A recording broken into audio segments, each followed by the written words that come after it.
Hello दोस्तों, कैसे हैं आप लोग। तो दोस्तों, आज का जो मेरा टॉपिक रहने वाला है, एक जो गंभीर समस्या आजकल के टाइम पे बन चुकी है, जो कहीं भी पर्यटन स्थल या यात्रा मार्ग या धार्मिक स्थानों में जो कूड़ा करकट और प्रदूषण होता है उसके बारे में। तो आइए जानते हैं और हमें क्या करना चाहिए, सब कुछ बताएंगे। यात्रा में केवल अपने पद चिन्हों के अतिरिक्त कुछ नहीं छोड़ें। पवित्र स्थलों पर यात्रियों के बड़े पैमाने पर आने जाने की प्रक्रिया का पर्यावरण पर प्रभाव आता है। पारंपरिक तीर्थ यात्रा में मौसम और समय की सीमाएं होती है, जिनके द्वारा पर्यावरण प्रभावों को कुछ सीमा तक नियंत्रित किया जाता है। मेरी कई बार श्री हेमकुंड साहिब में संगत के साथ हुई बातचीत में बहुत से लोगों ने चिंता जताई है और मुझे सुझाव और मार्गदर्शन दे कहा कि मैं मेरे वीडियो के माध्यम से खासकर युवाओं के बीच गोविंद घाट से लेकर ट्रैक पथ और ऊपर हेमकुंड साहिब लोकपाल मंदिर के पवित्र स्थल की सुंदरता और पवित्रता के प्रति जागरूकता बढ़ाने के लिए कार्यबद्ध रहूं।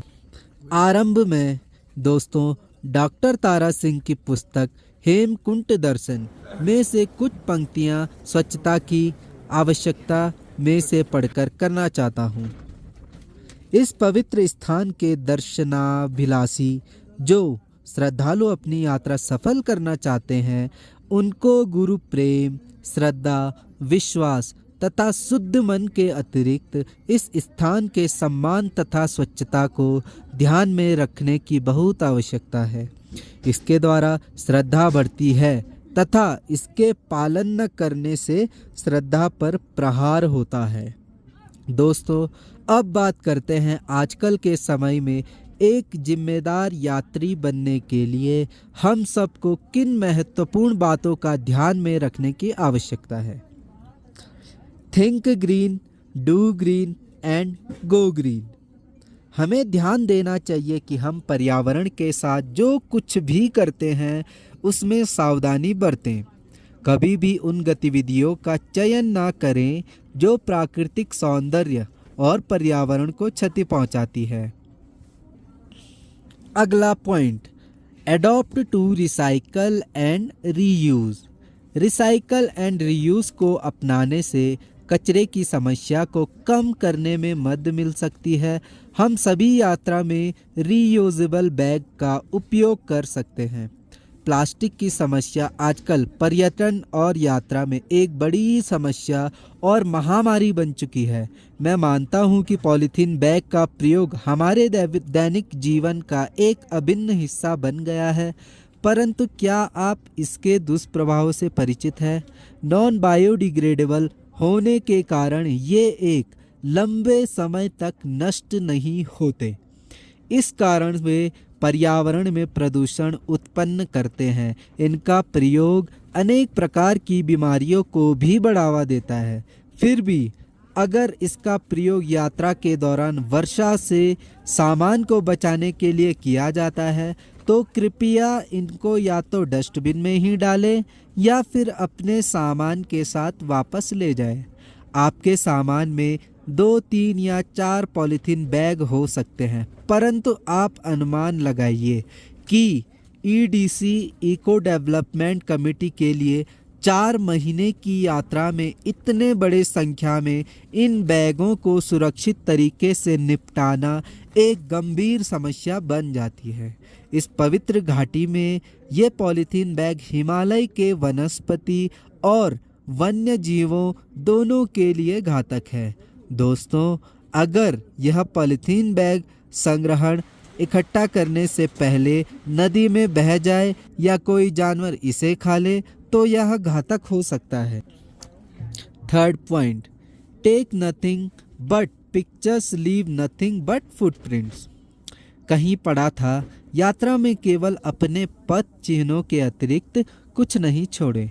एक जिम्मेदार यात्री के रूप में दोस्तों, प्रकृति का सम्मान करें और यह सुनिश्चित करें कि आप पूरी तरह से पुनः बने हुए रास्ते पर ही ट्रैक करें।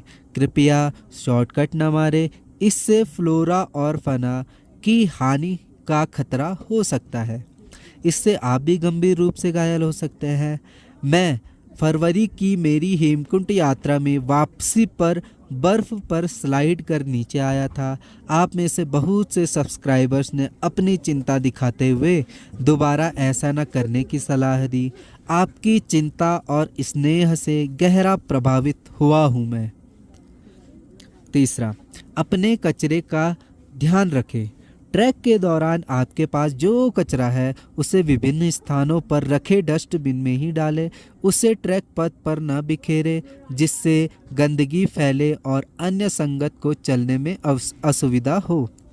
यदि कहीं पर खाली पानी की बोतल या खाने के रैपर आदि ट्रैक पर दिख भी जाएं तो कृपया उन्हें उठाकर पास के डस्टबिन में डाल दें। दोस्तों, सेवा के अनेकों रूप होते हैं। हम सबको आपसी सहयोग से इस पवित्र वादी को स्वच्छ और सुंदर बनाए रखना है।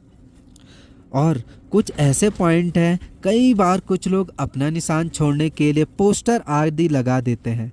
ऐसा नहीं होना चाहिए। वाइल्ड लाइफ, जंगली जीवों, वन्य जीवों का सम्मान करें। मैं इस वीडियो के माध्यम से इको डेवलपमेंट कमेटी के कर्मचारियों और उनके काम को संक्षेप में आपके साथ साझा करना चाहूँगा। ईडीसी के प्रमुख कर्तव्य हैं। पहला कर्तव्य है ट्रैक मार्ग को स्वच्छ और साफ रखना। दूसरा कर्तव्य है इस घाटी क्षेत्र के पर्यावरण का संरक्षण करने का हर संभव प्रयास करना। तीसरा पॉइंट है इस घाटी क्षेत्र को पॉलीथीन से मुक्त रखने के निरंतर प्रयास करना। चौथा पॉइंट है ग्रामीण बेरोजगारों को रोजगार के अवसर प्रदान करने के प्रयत्न करना। तो दोस्तों, यात्रा और पर्यटन सीजन समाप्त होने तक लगभग 20 से 30 टन कचरा एकत्रित हो जाता है सिर्फ 4 महीने के टाइम ड्यूरेशन में, जिसे ईडीसी विभाग रिसाइकल के लिए अन्य स्थानों पर भेजता है। होप सो दोस्तों, आपको ये जानकारी अच्छी लगी होगी और शायद आप दैनिक जीवन में इसका आप उपयोग करेंगे और अपने जीवन को सफल बनाएंगे। Thank you. इसी के साथ विदा लेते हैं।